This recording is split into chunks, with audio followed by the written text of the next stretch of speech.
ठाकरे गटाचे खासदार सीजेपीच्या आंदोलनस्थळी भेट, संजय राऊतांसह अरविंद सावंतांचा आंदोलकांशी संवाद।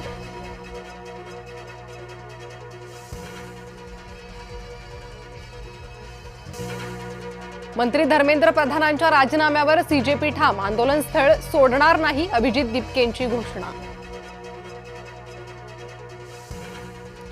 आधी दिल्ली पोलिसांनी हल्ला केला, अभिजित दिपकेंचा आरोप, मुलींनाही अमानुषपणे मारहाण केल्याचा दावा। आंदोलकांच्या माध्यमातून काही लोक अजेंडा राबवतायत, मुख्यमंत्री देवेंद्र फडणवीसांचा आरोप। नीट पेपरफुटी प्रकरणात दोषींना कठोर शिक्षा करणार, पंतप्रधान नरेंद्र मोदींचीही बैठकीत ग्वाही। दिल्लीतल्या आंदोलनात 100 पेक्षा जास्त पोलीस जखमी, विद्यार्थ्यांनाही मोठ्या प्रमाणात जखमा, आंदोलनकर्त्यांना शांततेचं आवाहन। विद्यार्थ्यांवर अमानुषपणे लाठीचार्ज करणारे कायर, मनसे नेते संदीप देशपांडे संतापले, सरकार ब्रिटिशांपेक्षा वाईट असल्याची टीका। दिल्लीत आंदोलनावेळी 2 ते 3 ट्रक भरून दगड आले, मंत्री चंद्रशेखर बावनकुळेंचा दावा, तरुणांची माथी भडकवली जात असल्याचा आरोप। संसद भवनाजवळ मागण्या मांडण्याची संधी द्या, वांगचुक यांचा उपोषण सुरूच ठेवण्याचा निर्धार।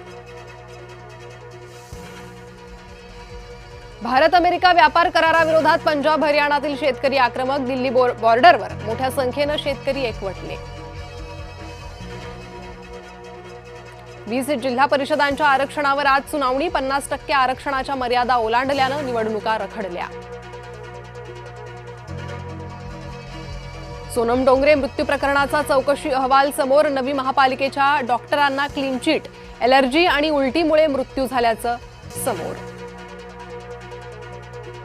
मुंबईसह कोकणात पुढचे 5 दिवस मुसळधार पावसाचे, मुंबई ठाण्याला आज ऑरेंज अलर्ट।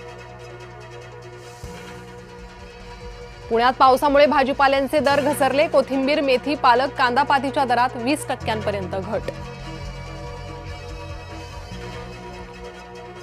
उत्तर भारतात पावसाचा कहर, जम्मू काश्मीरमध्ये मृतांचा आकडा 23 वर, ईशान्य भारतातही पावसाचा जोर।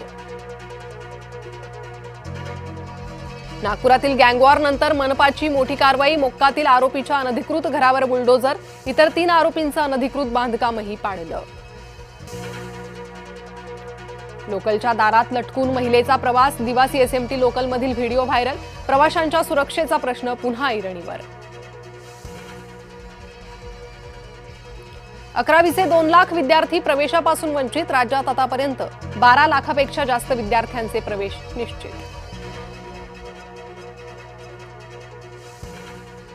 गणेशोत्सवासाठी रेल्वे गाड्यांचं तिकीट मिळेना, आरक्षण सुरू होताच काही मिनिटात संपलं, प्रतीक्षा यादीही फुल।